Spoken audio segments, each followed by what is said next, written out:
I'd like to now explore some of the issues in livestock production in dryland Africa. Now firstly, why are the drylands of Africa particularly good for livestock production? Well, one issue that's very important is that though the production is not, in terms of grass and foliage, is not as high as it is in the more tropical forest regions, the actual possibility for livestock to live there is better because of the lack of disease generally. Tsetse fly in particular is abundant in more southern regions, so that's one of the main limits to why livestock are found in the northern drier regions. Now, in these regions, which are typically savanna lands, you have a mixture of trees and grasses. And an important element which determines particularly the amount of grass available are the rains. Now these have a temporal and spatial dynamic.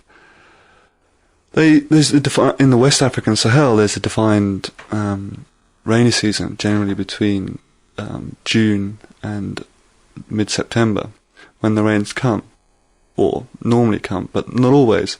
And where it's incredible how the rain will fall in one region, and in the village next door there will be no rain at all. Now the advantage of livestock production in such a region is that you can actually, you can move the animals around to find these resources. Now apart from grazing, what they eat, there's also a requirement to water the animals. So knowledge of where seasonal pools are, or wells where the animals can be watered, is essential. So the basic components of the systems are a requirement for food and water, and a mobility element as well is important. Now traditionally there have been certain groups of people who have specialised more so in livestock production, and particularly in West Africa, the Fulani and the Tuareg stand out as particularly pastoral groups who have expertise in this. There's a slight difference between them. The Tuareg generally tend to be more into producing camels, which are again a hardier animal than cattle, so they can stay in the dry regions throughout the year. Whereas some of the Fulani have certain types of cattle which can't actually eat dry grass. I mean, as soon as the rains are finished, the grass becomes very parched and straw-like, and the nutritional value is very limited. And for cattle, there's some types of cattle that is not good for them, and they actually had to be taken south. They retreat with the rains to the south. Whereas other types of cattle, and particularly small stock like sheep and goats, can survive on dry grass. And also leaves of trees and shrubs. I mean, it's very unusual in the temperate realm to see sheep and goats eating leaves of trees, but this is how they survive in the Sahel through the dry period. Now, the way the people survive through livestock production is probably a myth that they've ever survived entirely on it. They exchange their products from livestock production with the farming community, and there's an interesting relationship between the two. The agricultural population will exchange grains for milk and meat and hides, and there's also a benefit seen by the agricultural population for manure from the animals as an important input into maintaining their soil fertility.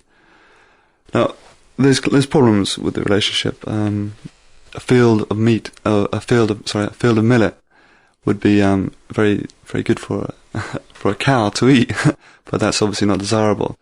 So there's issues involved in where cattle can be taken and animals can be taken during the rains. Often they move far up north, which is away from the areas of where rain-fed agriculture is possible. But then when the field is harvested and the stubble left there, that is actually a valuable grazing resource for the animals. So the animal herds will tend to move south after the millet's been harvested, and they'll stay around the villages in the dry season, grazing on the stubble in the fields. And sometimes farmers will actually encourage people, the nomadic groups, to settle on their land and corral their animals there, because that then builds up the manure available for them to use in their fields. Now, over the years, the terms of the relationship, which in some ways in the past was seen as complementary, the exchange between the livestock producers and the farmers, that has changed the nature of the balance.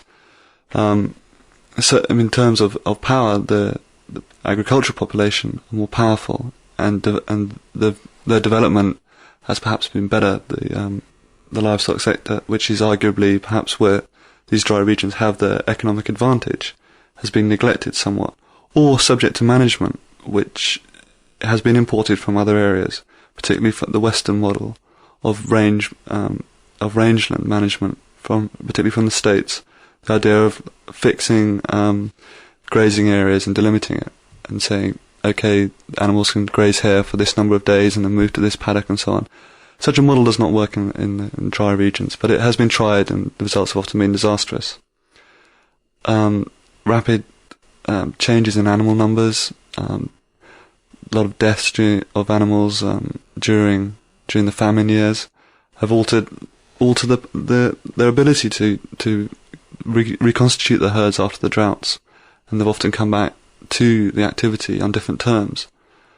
Sometimes they come back and they're now looking after the animals of the agricultural population.